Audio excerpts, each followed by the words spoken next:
Ken Weave from Sportsnet. Go ahead, Weaver. Thanks, Gregor. Paul, what was your reaction to the hit on Evans? I'm sorry, Ken, missed that. Sorry, what was your reaction to the hit on Evans? Well, hopefully the young man's going to be all right. It's such a highly unusual play because when you're checking back to kill an empty net play, you're coming full speed. When Mark stopped skating, he kept his arms in. It's a heavy hit. There's no doubt about that. And I'm sure the league will have its opinion. We'll go next to Sarah Lesky from TSN. Go ahead, Sarah. Paul, could you update us on some of the injuries that you appear to be dealing with? It would be Paul Stastny or Dylan DeMello. Yeah, Paul just came up. Paul, there wasn't a mechanism for injuries. So there wasn't an event that happened in practice. He just ended up being a game day decision on that one. So we don't think that that's too significant. So we'll list him as day-to-day. Dylan got hurt on his first shift, and I won't have a better feel for what it is until tomorrow. We'll go next to Jeff Hamilton from the Winnipeg Free Press. Go ahead, Jeff. Paul, how with DeMello's absence, how challenging was it to run that back bench? It was challenging in tonight's game, but in some ways, I'm thinking it can be a positive because you almost got to run those guys hard to get them back into that game pace. So all those guys got lots of minutes, and they'll be quite a bit sharper, I think, in the next game. But in that particular game, losing a guy on his first shift, that's a real challenge for you. Go back to Jeff Hamilton for a follow-up. Go ahead, Jeff. How much of Dylan's absence played into? It seemed like you guys were giving up far too many odd man rushes. Yeah, I don't think that was the lack of Dylan in the lineup. I mean, we had the puck a lot of times on those, and we're trying to do something tight with it, and there wasn't room to do that in this game, and we gave a lot of pucks back to them that created those plays. So I don't think it was had anything to do with being down to 5D. We'll go next to Paul Friesen from the Winnipeg Sun. Go ahead, Paul. Thanks, Gregor. Paul, back to that hit by Mark.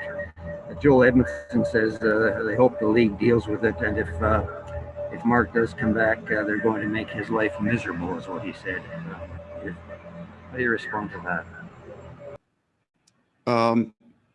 Yeah, I mean, the players will sort things out on the ice. I mean, nobody would ever be stupid enough to say anything premeditated going into the next game. We'll go next to Scott Billick from the Winnipeg Sun. Go ahead, Scott.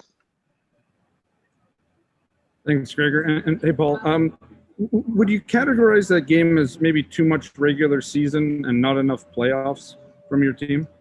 I thought they were real good. They looked like they were right in their rhythm, and we weren't as good as we had been. We didn't come to the rink to play regular season hockey. We understand. We're excited about the challenge that we have here that we're dealing with. We can be better. We know that. But they were good. They played a hell of a game. We'll go next to Guillaume Lefrançois from La Presse. Go ahead, Guillaume. Hi, Paul.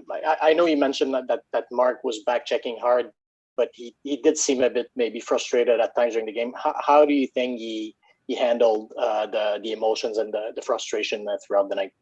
Yeah, I didn't find him to be particularly frustrated. He's a pretty competitive guy. I mean, he was real positive on the bench and upbeat, and their line was the one line that I think had some offense going, right? That had some good things going. So no, I mean, he was good. He was good. He had a great look on the power play, and those guys were all right.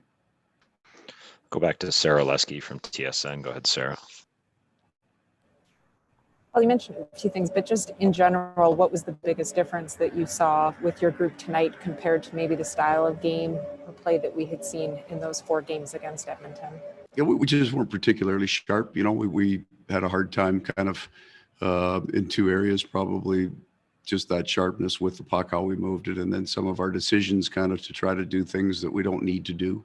But again, I mean, you can look slow when the other team plays a real fast game, and they closed out a lot of those places that they're really good at. So, yeah, I mean, before we would just give you a long speech of how much better we can play, I think you got to look at Montreal and say they played a hell of a game. I'll go next to Murat Atesh from The Athletic. Go ahead, Murat.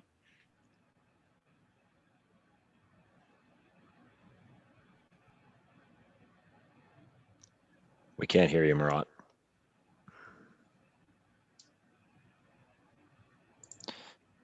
Okay, moving on to Sean Reynolds from Sportsnet. Go ahead, Sean. Hey, Paul, this may have been somewhat answered with your conversation about the odd man rushes, but I know getting traffic to the net against goalies like the caliber in this series, that's clearly something both teams are trying to do. Did your team make it too easy for them to get to the net tonight? Early in the game, you know, we were they got a lot of action from their points, so there's a couple of places that we've got to the puck to the net isn't dangerous if it never gets to the net. So yeah, we can be better there for sure. And final question to Jeff Hamilton from the Free Press. Go ahead, Jeff. Thanks, Paul. Two teams that play somewhat similar styles, or seem to wanted to, right? That tight checking, kind of hard checking game. Were you forced to abandon the game plan after going down 2 goals, or were you hoping to kind of maintain that and hopefully see the game? Yeah, I don't think so. It's not in our short-term memory over the last series to do that, right? We got behind it after the first and didn't, you know, we gave up one on the power play, but other than that, and yeah, they had some chances. I don't think that had anything to do with what we gave up. I didn't think that we were cheating on plays. I thought that the plays that we tried to make were dangerous and there wasn't a high payoff to them. Thanks very